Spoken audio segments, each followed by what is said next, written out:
સાથે સાથે કારણ કે એવી પણ એક ચર્ચા આવે છે કે સમાધાન થઈ જાય, કારણ કે આ પહેલા પણ આવા ઘણા બધા કેસ થયા છે જેમાં સમાધાન થઈ જાય છે. એની અંદર હું કઈ નથી કહેતો, કેમ કે હું સમાધાન માટે માનતો નથી અને આ તો મારા સમાજ, એટલે એમાં હું કોઈ 19-20 નહીં ચલાવું અને હું ચલાવતો બી નથી. સમાજની વાત હોય ને, હું પેલો પ્રથમ પરસોત્તમ સોલંકી. ભાઈ આ આખા કેસમાં હવે તમે લોકો કઈ રીતે, કારણ કે પોલીસે પણ ક્યાંક ને ક્યાંક કાચું કાપ્યું હોય એવું લાગ્યું શરૂઆતમાં, પીઆઈ ની ટ્રાન્સફર થઈ ગઈ, જે રીતે આખું ઇન્વેસ્ટિગેશન થયું એને લઈને આપ શું કહેશો? એની માટે મારે કઈ નથી કેવું, કેમ કે મારે જે પગલાં લેવાના હતા મેં લઈ લીધા અને સમાજને મેં કહી દેલું કે એની અંદર કાંઈ 19-20 નહીં ચલાવું. સમાજ થકી અમે ઉજળા, અને જો સમાજનું અમે ન કામ કરીએ ને તો અમને કાંઈ કોઈ નહીં ગણે. એટલે અમે લોકો સમાજ માટે છીએ અને સમાજ માટે જે કરવું પડે ને અમે કરશું.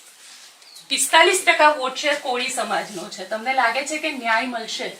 110% મળશે અને નહીં મળે તો અમે આગેવાનો ભેગા થઈ અને નિર્ણય શું કરવું.